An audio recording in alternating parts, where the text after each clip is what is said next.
여러분 이런 이야기 들어봤죠? 추락하는 것은 날개가 있다. 네, 들어봤죠? 이 말은 원래 오스트리아 시인 바하만의 시집 제목인데요. 우리에게는 그 이문열 씨죠. 이문열 씨의 장편 소설의 그 제목으로 더 잘 알려져 있습니다.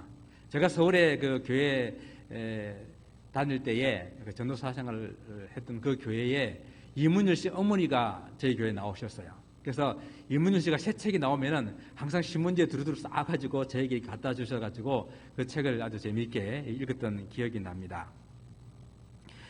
원래 이 문장의 원 소재는 그리스 신화 이카루스의 날개라는 거기에서 유래된 것입니다. 이 크레타 섬에 아버지와 함께 이카루스가 갇혀 있었는데 그 섬을 탈출하기 위해서 아버지가 새의 깃털을 그 어깨에다가 밀랍을 가지고 붙였어요. 그래서 날개를 만들어 주었습니다. 그래서 그 섬을 탈출하는 거예요. 그 탈출할 때에 아버지가 아들에게 경고합니다. 아들아, 너무 높이 날지 마라. 너무 높이 날게 되면은 그 태양 열에 의해 가지고 밀랍이 녹아서 날개를 잃게 될 것이다라고 경고를 했습니다.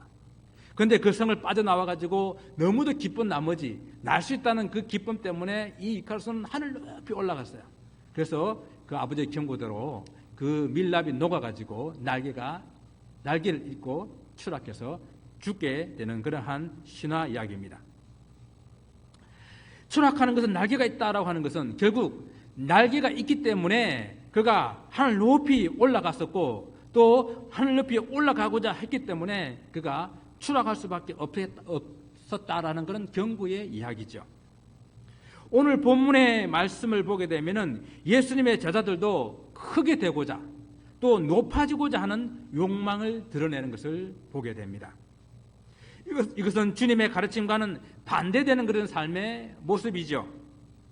오늘 본문에서는 그때에라는 당시의 상황을 나타내주는 그런 말로 시작을 합니다. 이 그때라는 것이 어느 때입니까? 우리가 지난 몇 주 동안 이 하나님 말씀을 같이 살펴보았던 예수님의 그 일련한 행동들 그리고 그 관련된 사건들 그와 연관되어 있는 시기를 말합니다. 예수께서 가이사랴 빌립보에 도착해서 제자들에게 물어봅니다. 사람들이 인자를 누구라 하느냐? 그때 제자들을 대표해가지고 베드로가 주는 그리스도시요 살아계신 하나님의 아들입니다라고 대답했잖아요. 그걸 난 다음 주님께서 하신 말씀이 이제 주님께서 인자가 예루살렘에서 서기관과 장로들에게 대제사장들에게 고난을 받고 십자가에 죽게 될 것이다. 그리고 제3일에 다시 살아나게 될 것이다 라는 것을 말씀을 하게 됩니다. 그러고 난 이후에 예수님께서는 3명의 제자를 데리고 변화산에 올라가셨습니다. 변화산에서 놀라운 광경을 보여주시며 하나님의 아들이심을 그리고 하나님의 때가 가까이 왔음을 보여주게 됩니다. 그리고 다시 산에서 내려왔을 때에 그 산 밑에서 귀신 들려서 벙어리 된 간질하는 그 아들을 고치지 못해서 쩔쩔매고 있는 제자들을 그거 만나가지고 그 병을 고쳐주는 사건이 있습니다. 그리고 난 다음 주에 또 말씀하셨어요. 인자가 예루살렘에 가서 대제사장과 장로들에게 고난을 받고 십자가에 죽고 다시 3일 만에 살아나게 될 것이다. 그러니까 즉 예수께서 십자가를 지시기 위해서 예루살렘에 올라가실 것을 말씀하시고 그리고 제자들은 그 때에 이런 질문을 하는 것입니다. 천국에서는 누가 크니까? 주님은 십자가를 이야기하고 있어요. 제자들은 뭐라고 말합니까? 누가 천국에서 큽니까? 라고 질문을 한 것입니다. 예수님의 가르침을 유대 종교 지도자들이 이해 못했다고 우리는 알고 있습니다. 또 유대인들도 깨닫지 못했다고 알고 있습니다. 그런데 그들뿐만 아니라 오늘 예수님과 함께 믿음의 공동체를 이루며 함께 말씀을 배우고 있는 제자의 도를 배우고 있는 이 제자들도 예수님의 그 뜻을 예수님의 말씀을 다 이해하지 못한 것을 우리는 알게 됩니다. 하나님의 나라를 마치 이 세상의 나라와 같은 개념으로 이해를 하고 있다라는 것입니다. 천국에서 높은 자리에 앉기를 바라고 있다라는 것입니다. 이런 생각은요, 마태복음 20장에 더욱더 노골화됩니다. 마가복음의 말씀과 같이 종합해서 보게 되면은 세베대의 두 아들 야고보와 요한이 그의 어머니와 함께 와가지고 예수님께 이렇게 요청하는 것입니다. 주님의 왕국에서 한 사람은, 내 아들 중에 한 사람은, 혹은 나는 오른편에, 또 내 동생은 왼편에, 그 두 아들이 오른쪽 왼쪽을 앉게 해달라고 부탁을 하는 것입니다. 주님께서는 예루살렘 올라가시면 고난을 받고 십자가에 죽으시겠다고 하실 때에 마땅히 주님의 제자라고 한다면은 무엇을 그들이 요구하고 어떤 각오를 해야 되겠습니까? 정말 주님의 사랑을 많이 받고 인정받는 그런 제자들이라고 한다면은 주께서 지시는 그 십자가 오른편에는 내가 있겠습니다, 좌편에는 내가 있겠습니다 라고 해야 옳지 않겠습니까?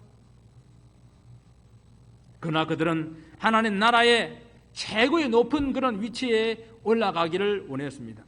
그러니까 다른 제자들도 그 두 사람을 바라보며 몹시 분을 냈다고 했습니다. 그들 마음속에도 동일한 생각들을 가지고 있는 것입니다. 어쩌면 이러한 것들이 우리 인간들 마음속 가장 깊은 곳에 자리 잡고 있는 교만으로 인해서 누구나 그렇지 않은가 생각을 해보자는 것이죠. 우리가 신앙생활을 하는 데는 이 교만은 정말 망하는 길임을 우리는 알아야 됩니다. 잠언 16장에 교만은 패망의 선봉이요 거만한 마음은 넘어짐의 앞잡이다라고 16장 18절에 말씀을 하고 있습니다. 그래서 제가 언젠가 이게 말씀을 드렸던 그 명언을 다시 한번 들려드리겠습니다. 뭡니까? 성도들에게 교만은 죽음에 이르는 병이다. 성도들에게 있어서 이 교만은 죽음에 이르는 병이에요. 교만은 정말로 병적입니다. 좀 괜찮다 싶다가도 다시 고개를 들고, 좀 환경만 조금만 조성되게 되면 다시 그 마음에 솟구쳐 올라오는 이 교만의 모습들, 정말 밟아도 죽지 않는 그런 잡초같이 계속해서 내 속에서 올라오는 이 교만의 모습, 이것은 병적인 것이에요. 이 교만이 죽음에 이르는 병이 되는 이유는 무엇입니까? 교만한 사람에게는 십자가가 보이지 않아요. 교만한 사람에게는 십자가를 지고 가시는 그 주님이 보이지를 않습니다. 그래서 십자가 없는 영광, 십자가 없는 성공, 십자가 없는 그 천국을 꿈꾸며 바라고 나가고 있다는 이야기예요. 오늘 본문의 자들처럼 누가 더 높은 자리에 앉느냐, 누가 더 크냐 하는 그 일에 혈안이 되어 있는 것입니다. 이처럼 크고 싶고 높아지려고 하는 그런 욕망을 가진 제자들에게 주님께서는 어린아이 하나를 가운데 세우시고 말씀하십니다. 오늘 본문에 3절 말씀이죠. 예수께서 한 어린아이를 불러 그 가운데 세우시고 이르시되 진실로 너희에게 이르노니 너희가 돌이켜 어린아이들과 같이 되지 아니하면 결단코 천국에 들어가지 못하리라. 제자들은요, 천국에 들어가는 것을 당연하게 생각을 했습니다. 그리고 당연하기 때문에 이제는 천국에서 누가 더 큰 자리에 앉느냐, 높은 자리에 앉느냐, 누가 더 큰 사람이냐, 그것을 가지고 다투고 있었습니다. 그런데 주님께서는 이 제자들이 어린 아이같이 되지 아니하면 결단코 천국에 들어가지도 못할 것이라고 경고하고 있는 것입니다. 그래서 중요한 단어 하나를 넣어서 말씀하시는 거예요. 뭡니까? 너희가 돌이키라는 거예요. 이 돌이킨다는 이 말은 돌아선다, 히브리어로 슈브라는 단어인데 돌아선다, 회개한다라는 그런 뜻이에요. 내가 가던 길을, 내가 지금까지 가지고 있던 생각을, 나의 가치관을, 나의 걸음을 돌이켜서 다시 원래대로 돌아간다라는 그런 의미를 가지고 있는 말입니다. 지금 제자들의 생각, 제자들은 그들의 생각, 그들의 마음 자세, 그들의 태도를 회개하고 돌이켜야 된다는 주님의 뜻이에요. 제자들은 크게 되고 높아지고자 하는 생각을 가지고 있습니다. 그들의 마음이 다른 사람들에게 인정받고 싶고 대접받고 싶고 높아지는 곳에 있습니다. 그리하여 그들은 높은 자리 위에 다투고 있는 것이었습니다. 그런 마음을 가지고는 천국에 들어갈 수도 없다, 천국에 들어갈 생각도 하지 말아라, 주님께서는 그렇게 지금 경고하고 있는 거예요.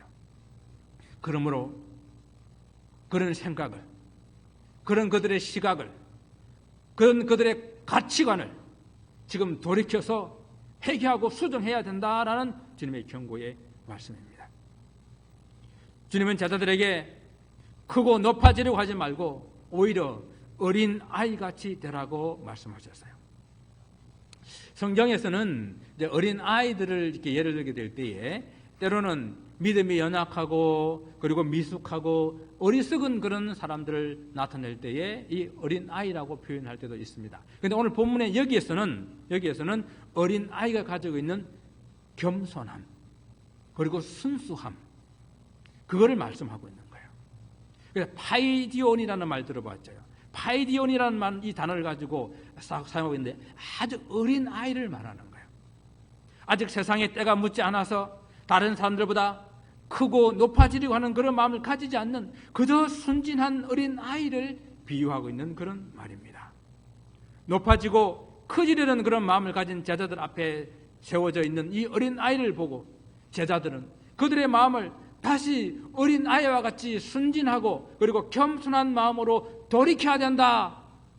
그래야만 너희들이 천국에 들어갈 수 있다라고 주님께서 말씀하시는 거예요.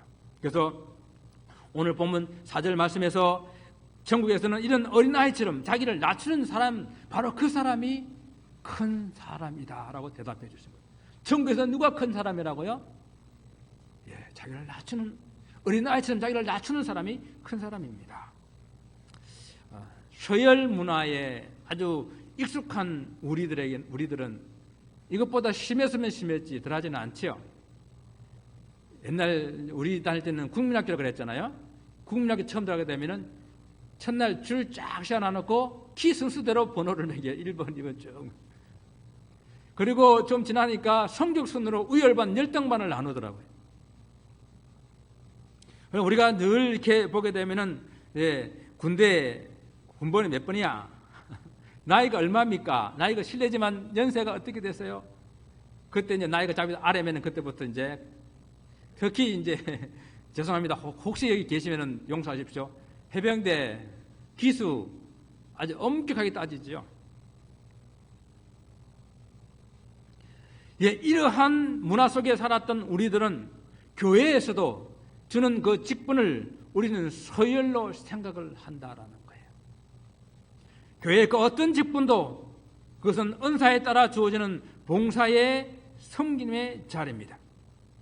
하나님이 교만한 자를 물리치시고 겸손한 자에게 은혜를 주신다라고 야고보서는 말씀하고 있습니다. 그렇기 때문에 베드로는 서로 겸손하여 허리를 동이라 하나님이 교만한 자를 대적하시되 겸손한 자들에게는 은혜를 주시느니라라고 말씀하고 있습니다. 사랑하는 성도 여러분, 우리 다시 순수하고 겸손한 마음으로 돌이킬 수 있기를 바랍니다. 흰색이라고 하면은 흰색이라고 믿으시기 바랍니다. 파란색이라고 말씀드리면은 파란색이라고 믿으시기 바라요. 이 마가복음에서는 이 동일한 질문에 주님께서 이렇게 대답하셨습니다. 첫째가 되고자 하면 무사람의 끝이 되며 무사람의 섬기는 자가 되라라고 말씀하고 있어요.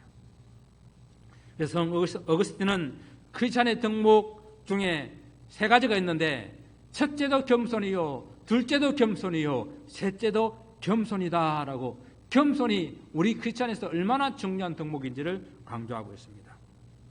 우리가 일주일 동안 재직 세미나를 하면서 나 외에는 모두가 다 나의 상전이다라고 생각하자 그랬잖아요. 그렇습니다. 나 외에는 내가 다 섬겨야 할 사람으로 생각하고 내가 정말 겸손하게 나를 낮추는 그런 겸손한 마음을 가지시기를 바랍니다. 주님께서는 높아지려고 하는 제자들에게 주님의 이름으로 이 어린아이 하나를 영접하라라고 말씀하세요. 자기가 커지려고 높아지려고 하는 사람들의 특징 중에 하나는 무엇인지 아세요? 다른 사람을 업신여기는 거예요. 약육 강식의 시대이기는 하지만은 그런 시대에 강한 사람에게는 아주 비굴한 모습으로 낮아지고요. 조금 자기보다 못하다고 하면 얼마나 교만한지 몰라요. 특히 좀 배우지 못한 것 같고 가진 것이 없는 것 같고 자기보다 좀 나이가 어리는 것 같고 연약해 보이면 무시하고 무례하게 행동을 합니다. 바로 이런 행동이 사람을 실족시키는 거예요. 실족시킨다는 게 무슨 뜻이죠? 그 사람 걸어가는 길 앞에 넘어질 만한 그런 함정이나 그런 돌을 두는 것이잖아요. 걸려 넘어지게. 주님께서는 오늘 사람을 실족시키는 것이 얼마나 나쁜 것인지 강하게 우리에게 경고하고 있습니다. 누구든지 나를 믿는 이 작은 자 중 하나를 실족하게 하면 차라리 연자 맷돌이 그 목에 달려서 깊은 바다에 빠뜨리는 것이 나으니라 라고 6절에 말씀을 하고 있어요. 근데 6절 말씀을 잘 보게 되면요, 나를 믿는 자 중 하나를 실족시키는 사람이라고 그랬어요. 주님을 믿는 작은 자, 주님을 믿는 작은 자 한 사람. 자, 여러 가지 생각해 볼 수 있겠지만 오늘 우리는 이렇게 한번 생각하고 기도하기를 원합니다. 아직 믿음이 약한 신앙의 초신자. 우리는 신앙생활을 하다 보게 되면은 우리의 믿음이 아직 연약한, 우리 공동체에서 아직 부족한 그런 사람들과 함께 신앙생활을 할 수밖에 없습니다. 바로 그런 사람들을 실족케 하고 그런 사람들을 마음을 아프게 해서 공동체를 떠나게 하는 것 때문에, 만약 그렇게 하는 사람이 있다면 그 사람은 목에 연자맷돌을 메고 바다에 빠져 죽는 것이 더 낫다라는 것. 그만큼 주님께서는 이 연약한 자들을 실족시키는 것이 나쁜 악한 일이다, 큰 죄로 여기신다라는 그런 말씀이에요. 주님께서 다른 사람을 실족시키는 것의 중대함을 설명하시기 위해서 실족케 하는 일이 없을 수는 없어. 하지만은 실족케 하는 그 일로 말미암아서 이 세상은 화가 있고, 특히 실족시키는 그 사람에게는 화가 있다라고 주님께서 엄중하게 경고하십니다. 그래서 우리가 함께 신앙생활을 하면서 이 부분을, 이 점을 조심해야 할 것 같습니다. 우리가 무심결에 내뱉은 말이나 행동, 그 행동들이 다른 사람의 마음을 아프게 하고 때로는 믿음에서 떨어지게 할 수 있다는 것입니다. 신앙생활이라고 하는 것은요, 우리가 더불어 함께 이루어가는 공동체 생활이라고 우리가 누누이 말씀드리고 있지 않습니까? 나 혼자 신앙생활 잘해서 천국 가는 것이 아니라 우리 공동체가 함께 하나님 나라를 이루어 나가고 하나님 뜻을 이루어 나가는 그런 공동체예요. 그러므로 우리 공동체 안에서 누구 하나 우리가 실족시켜서 떨어져 나가는 일이 없도록 우리는 항상 조심하여 돌아봐야 됩니다.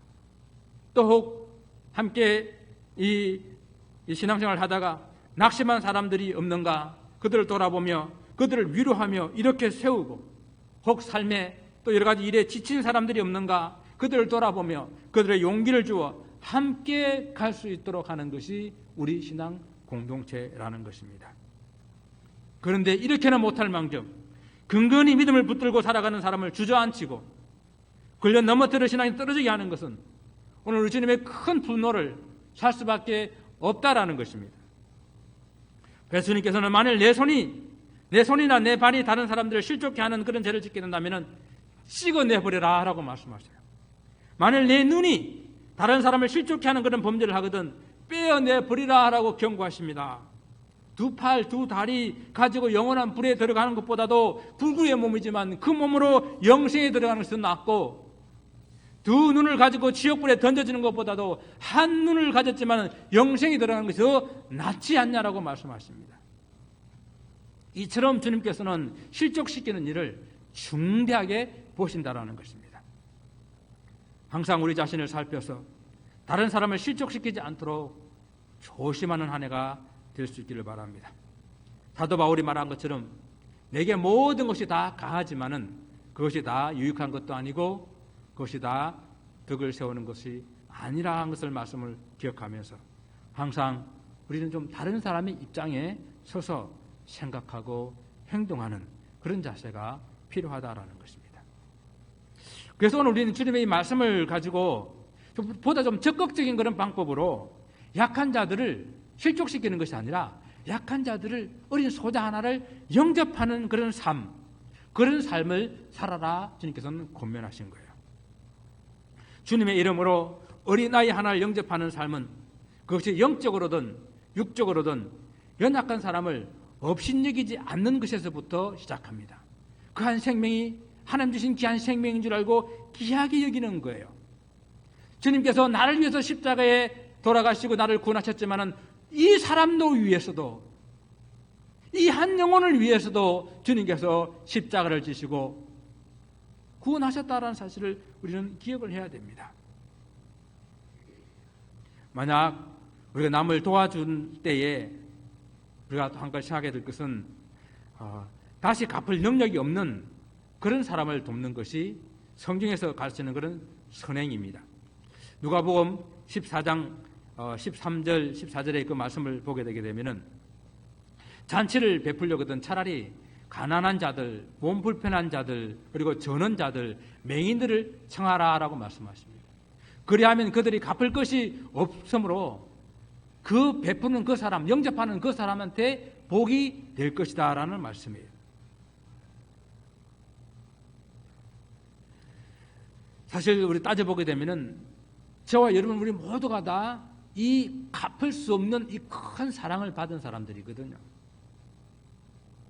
주님으로부터 도저히 갚을 수 없는 1만 달란트 빚진 자들입니다. 그래서 우리 남은 삶을 통해서 어린 아이 같은 성경에서 말씀하고 있는 그 소자, 작은 사람, 그 연약한 사람 한 사람을 영접하는 그런 삶, 그런 삶을 살자라는 거예요. 왜요? 주님께서는 그 작은 어린 소자 하나 영접한 그것을 곧 주님을 영접한 것이고 주님을 대접한 것이라고 주님께서 여겨주시기 때문입니다. 우리는 다 도저히 갚을 수 없는 그 1만 달란트 빚을 져고 사는데 조금이라도, 정말 조금이라도 갚으면서 살 수 있는 그 길을 주님께서 열어주셨는데 그것이 작은 소자 하나 영접하는 것, 작은 소자 하나한테 물 한 그릇 떠주는 것, 그런 것으로 주님께서는 내한테 한 것이다, 나를 대접한 것이다 라고 말씀을 하신다는 거예요. 사랑하는 성도 여러분, 소자 하나를 영접하는 일에 좀 더 구체적인 그런 방법을 한번 생각해 보시기 바랍니다. 그냥 하루 설교 듣고 끝나는 것이 아니라 오늘 10절 말씀에 삼가 이 작은 자 중 하나라도 없인 여기지 말라. 그들의 천사들이 하늘에서 하늘에 계신 내 아버지의 얼굴을 항상 배옵느니라 라고 말하고 있습니다. 이 부분을 여러 가지로 해석할 수 있겠지만 저는 이렇게 묵상하면서 해석을 해보았어요. 우리 주님의 눈이 항상 머무는 곳이 무엇이 어디인가? 주님의 관심이 항상 있는 곳이 어디인가? 바로 그것이 작은 소자 하나에 있다라는 말씀이에요. 그래서 우리는 우리 주님의 눈이 머무는 그곳에, 우리 주님의 마음이 머무는 그곳에 우리의 눈도 우리의 마음도 함께 머물 수 있는 그런 한 해가 될 수 있기를 바랍니다. 좀 구체적으로 그 한 사람이 내가 늘 무심껏 지나가던 그런 홈리스가 될 수도 있겠고요. 여러 사람들이 될 수가 있을 것입니다. 그런 것을 좀 구체적으로 정하시고 한번 그런 사람들에게 하나님의 사랑을, 그리스도의 사랑을 베푸는 그런 계획들을 한번 세워볼 수 있기를 바랍니다. 그런데 주님의 말씀은 여기서 끝나지 않고 12절, 14절로 연결됩니다. 주님은 이 말씀을 연결하시면서 질문으로 연결하게 되는데 너희 생각에는 어떠하냐? 만일 어떤 사람이 양 100마리가 있는데 그중 하나를 잃어버렸어요. 그러면은 그 99마리를 산에 두고 그 잃어버린 한 마리를 찾기 위해서 나가지 않겠느냐? 가서 그 잃은 양을 찾지 않겠느냐라는 주님의 말씀입니다. 양을 치는 목자라면은 이는 당연히 찾아 길을 떠날 것이라고 대답할 것입니다. 주님께서는 이 당연한 그런 이야기로 잃어버린 한 마리 그 양이 누구이며 그리고 그 잃어버린 한 마리 양을 위해서 우리가 어떻게 해야 되는지를 오늘 말씀하고 계신 거예요. 길을 잃은 한 마리 양은 누구입니까? 내가 크고 높아지려고 밀어내버린 어떤 그 한 사람일 수도 있어요. 나보다 더 잘나고 똑똑해서 내가 시기하고 질투하여 넘어뜨려버린 한 사람일 수도 있습니다.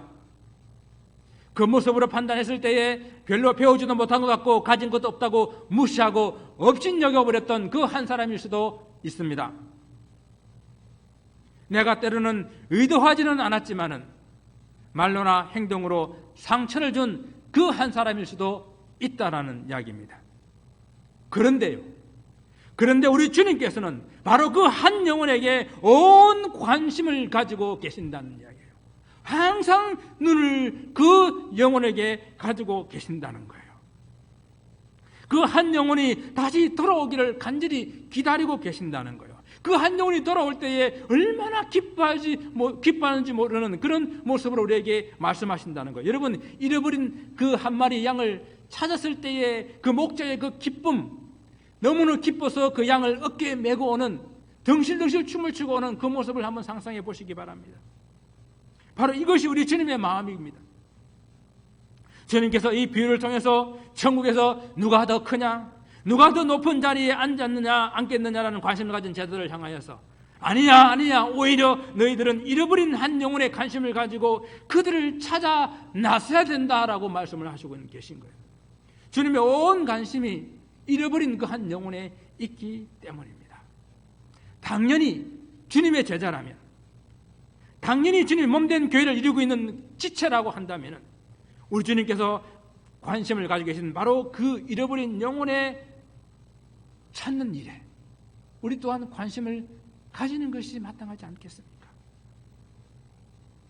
믿음이 어린 아이 같은 초신자, 혹은 믿다가 낙심한 한 영혼, 또 믿다가 곁길로 나가 길을 잃어버린 한 생명을 향한 우리 주님의 마음을, 우리 하나님의 마음을 알고 우리 성도들도 이 한 해 동안 우리 주위에 잃어버린 그 한 영혼을 향하여 온 마음을 쏟고 그들을 찾는 일을 해야 할 것입니다.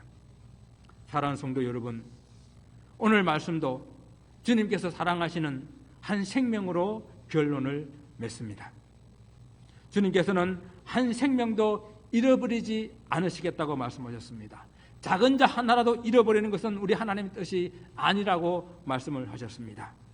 우리는 함께 하나님 나라를 향하여 믿음의 길을 가고 있는 신앙의 공동체입니다. 서로 상처 주고 아픔 주는, 그래서 실족시키는 그런 일이 한 해 동안 없기를 바랍니다.